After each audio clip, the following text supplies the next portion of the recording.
I want to start this video off with acknowledging that not everybody who's going to watch it is going to share my same worldview. I understand that.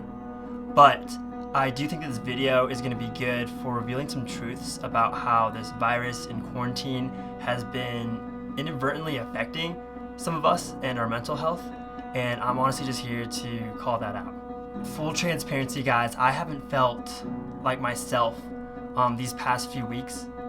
And just with talking with friends and family of mine, I really feel like I'm not the only one who's going through this or experiencing this. I really believe myself to be a patient, just present, intentional person, and I've just felt so far from that recently, and I've just felt foggy in my head. I've been more irritable, I've been more tired, and it's honestly really been disappointing me. I've been disappointed in myself. There are different things in my life that I really love that I haven't been intentional with.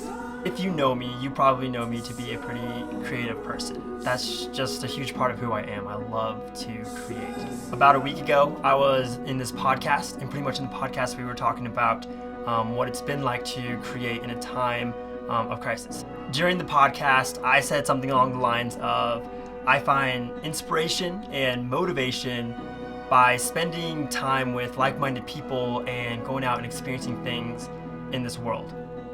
Now, there's a lot of truth to that, and I obviously haven't been able to spend a lot of time with people and go out into the world because of everything going on. But I also think that I was creating a justifiable excuse for me to not be intentional with a part of myself that I really cherish. When I'm not creating, I don't feel like myself.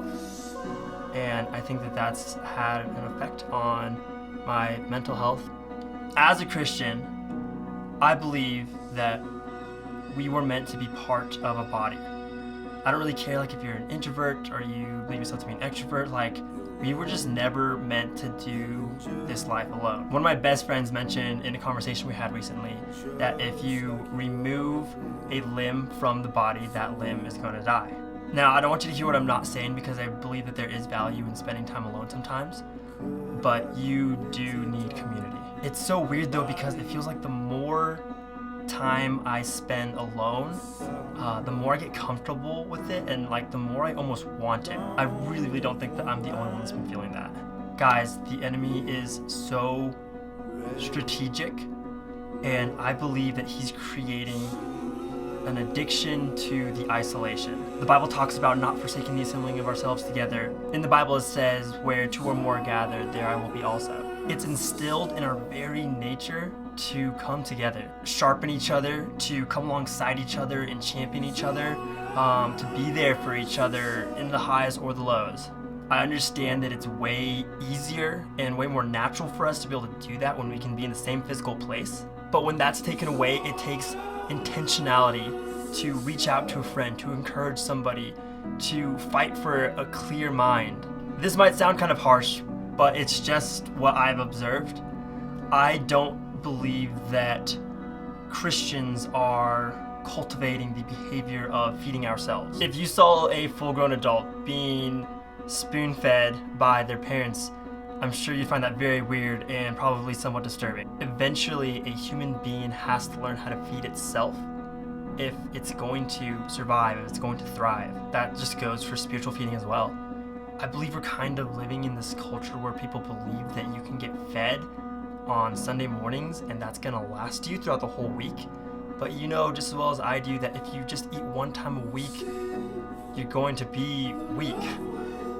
You're not gonna get strong. You're not gonna be nourished. You're not gonna be taken care of. I'm telling you right now that going to church on Sunday mornings, if that's your main source of spiritual feeding, then you've got it wrong. If you're not being intentional with the time that you spend with the Lord, with the quiet time that you set aside to rest in his presence, if you're not being intentional with that, if you're not being intentional about getting into the word on your own, you're not going to feel like yourself. It is all about intentionality. If I could sum this all up, I would say that if you're not being intentional with yourself, with your community, and with your spiritual growth, you're not going to feel like yourself. You're gonna feel like a stranger in your own body. You're gonna feel off. You're gonna be irritable. You're not gonna be present. You're gonna feel foggy. You're not gonna be like who you know yourself to be. That can affect your mental health, which in turn affects your physical health as well. This is the part that I feel like most people don't want to hear, is that intentionality takes work. And not just work, but it takes hard work. It's not an easy thing to do. So I guess it's just up to you whether or not you are worth it. If you are worth the work that it takes. I believe you are. I believe I am. Guys, I truly believe that we're all going through pretty similar things.